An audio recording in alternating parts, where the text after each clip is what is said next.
ഈ സിനിമയുടെ റിവ്യൂ ഒന്നും കണ്ട് സമയം കളയേണ്ട കാര്യമില്ല. ധൈര്യമായിട്ട് നല്ലൊരു ഡോൾബി അറ്റ്മോസ് തിയേറ്റർ സെലക്ട് ചെയ്ത് ടിക്കറ്റ് ബുക്ക് ചെയ്ത് പോയി കാണുക. കൊടുത്ത പൈസയ്ക്ക് ബർത്തായ കിടിലൻ എക്സ്പീരിയൻസ് ആയിരിക്കും. അനിരുദ്ധിന്റെ കാര്യം എല്ലാവരും പറഞ്ഞ് കേട്ട് മടുത്തെന്ന് എനിക്കറിയാം. പക്ഷേ ഈ സിനിമയിലെ ഓരോ സീനും ആ സാധാ ഇമ്പാക്റ്റിൽ മാത്രം ഒതുങ്ങേണ്ട കാര്യങ്ങൾ അത്രയും പീക്ക് ലെവൽ എക്സ്പീരിയൻസിലേക്ക് എലിവേറ്റ് ചെയ്യുന്നത് ഈ മ്യൂസിക്കാണ്. മേ ബി നിങ്ങൾ പടം കാണാൻ പോകുമ്പോൾ ഇത് സാധാരണ പടമല്ലേ എന്ന് തോന്നിയേക്കാം. പക്ഷേ ആ തോന്നുന്നിടത്ത് ആ പാട്ട് കയറി വരും. പിന്നെ പടം വേറെ ലെവൽ പീക്കായിരിക്കും. ഈ അടുത്തൊന്നും ഇത്രയും വൃത്തിയായിട്ട് ലീനിയർ സ്റ്റോറി ടെല്ലിംഗ് കണ്ടിട്ടില്ല. ഒരൊറ്റ ഫ്ലോയിൽ ബോറടിക്കാതെ ഇത്രയും മനോഹരമായി ചെയ്തെടുത്തിട്ടുണ്ടെങ്കിൽ അത് ഈ സിനിമയുടെ കിടിലൻ തിരക്കഥയുടെ മാത്രം വിജയമാണ്. വേറെ ആര് ചെയ്താലും ഈ ലോകേഷ് ചെയ്തതിന്റെ ആ ഒരു ഫ്രഷ്നെസ് ഒരിക്കലും കിട്ടത്തില്ല. പുള്ളി വളരെ ലേസിയായ ഒരു ക്യാരക്ടറിനെ അത്രയും വൃത്തിയായിട്ടാണ് ചെയ്തിരിക്കുന്നത്. അനിരുദ്ധോ ലോകിയോ ഡയറക്ടറോ ആരെടുത്താലും അവരെക്കാളൊക്കെ ഉപരിയായി എന്നെ ഞെട്ടിച്ചത് വാമിക്കയാണ്. ഒരു ഫീമെയിൽ ഓറിയന്റഡ് ക്യാരക്ടറിനെ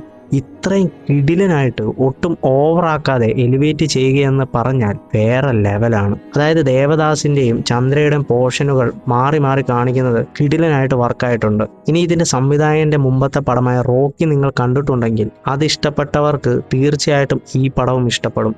ചുരുക്കത്തിൽ ഇതൊരു സിനി ഫയലിനെയും അതുപോലെ മാസ് എന്റർടൈൻമെന്റ് ആഗ്രഹിക്കുന്ന ആൾക്കാരെയും ഒരേപോലെ സാറ്റിസ്ഫൈ ചെയ്യുന്ന ഒരു കിടിലൻ പടമാണ്.